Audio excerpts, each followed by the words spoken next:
ప్రేమ కలిగిన తండ్రి, చిమ్మగల యేసయ్య, జీవాధిపతి అయిన నీకు వందనాలు, స్తోత్రాలు. ఈ రాత్రి నాతో, మాతో, మా అందరితో, దూరాన సమీపాన చేరవచ్చిన వారితో, రాలేక వెనకబడిన వారితో, యంత్ర శబ్దంతో వింటున్న వారితో, అలాగే నాయనా యూట్యూబ్ లో చూస్తున్న వారితో, ఈ ప్రార్థనలో ఏకీభవించిన వారితో కూడా మాట్లాడి ఉన్నావు ప్రభా. అయ్యా, ఇదిగో నిన్ను అడిగారు ప్రభా, నిజంగా నువ్వు క్రీస్తు అయితే మాతో చెప్పమన్నారు సమాజ కూటంలో ప్రభా. నేను చెప్పిన మీరు నమ్మరన్నావు, నేను అడిగే ప్రశ్న మీరు నాకు సమాధానం చెప్పలేరన్నావు. నిజమైతే నువ్వు దేవుని కుమారుడు అన్నావు. నువ్వు దేవుని కుమారుడా అని అడిగారు, మీరు అన్నట్లే అన్నావు. నువ్వు వాళ్ళకి చెప్పావు, అయ్యా మనిషి కుమారుడు మహిమ కలిగినటువంటి దేవుని కుడి పార్శ్వమున ఆసీనుడు ఒకడు మీరు చూస్తారు అన్నప్పుడు, నువ్వు దేవుని కుమారుడు అని అడిగినప్పుడు మీరు అన్నట్టే అన్నప్పుడు వాళ్ళు ఏమన్నారో తెలుసా?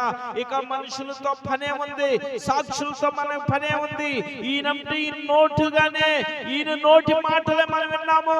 ఈయన దైవ దోషం చేశాడు, ఈయన దేవుడు అని చెప్పుకున్నాడు, ఈయన దేవుని కుమారుడు అని చెప్పుకున్నాడని అయ్యా నేరారప్పుడు ఇంకేం చేసిన ఆయన సెలువుకి అర్పిస్తానికి అయ్యా వాళ్ళు ప్రయత్నం చేశారు ప్రభా.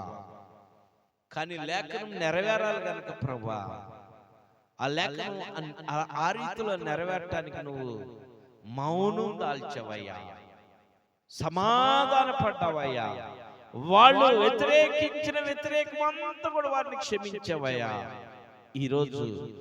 ఈరోజు మేము కూడా నాయనా ఈ సమాజంలో మమ్మల్ని దోషింపబడేవారు, దోషులు పాలు చేసేవారు, అవమానించేవారు, నిందించేవారు, అపహేళన చేసేవారు, అయా మా మీద కక్షలు కట్టి కోపాలతో ఉన్నవారు అందరూ కూడా క్షమించయ్యా.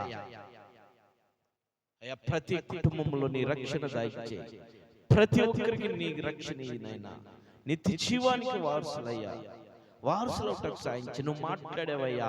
అయ్యా నువ్వు ఎవరికి ఏ తలంత ఇచ్చినావో ఆ తలంత ప్రకారం నీ మందిరంలో పరిచర్య చేయటానికి నువ్వు నియమించిన బిడ్డలు నీ మందిరాన్ని పరుగులు తీసి పరిచర్య చేయటానికి నాయనా ముందంజలో ఉంటకు నీ కృప దాయిచ్చే నాయనా.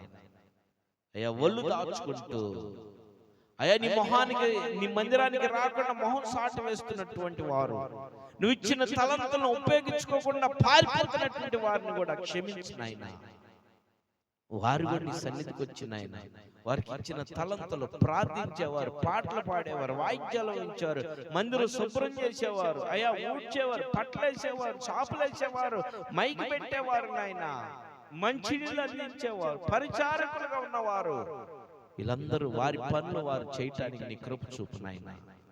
నీ సన్నిధిలో నిత్యం ఉండే కృప దాయిచ్చేయమని, రాలేకపోయిన వారిని క్షమించమని, మరొక పర్యాయం వీళ్ళందరూ వచ్చటకు సాయం చేయి, నీ కృపతో నింపమని యేసు నామములో అడిగి పొంది ఉన్నాము తండ్రి, ఆమేన్. మన పరలోకమందు మా తండ్రి, నీ నామం పరిశుద్ధపరచును, నీ రాజ్యం మాకు వచ్చును, నీ చిత్తం పరలోకమందు నెరవేరినట్లు భూమి మీద నెరవేరును. మానవుడి నారం మాకు దయచేయి, అలా అపరాధం చేస్తున్నారు క్షమించినట్లు మా అపరాధం శోధనలకి కాదుస్తుంటాం. రాజ్యము శక్తి మహిమ నిరంతరమైన తండ్రి, ఆమేన్. ఇప్పుడు మన తండ్రి యొక్క కుమారుని పరిశుద్ధాత్మ త్రియేక దేవుని నామములో చేరువచ్చిన మనందరికీ, రాలేకపోయిన వారికి, మన కాలనీలో ఉన్న ప్రతి కుటుంబాన్ని సదాకాలం మనందరికి తోడై నడిపించును గాక.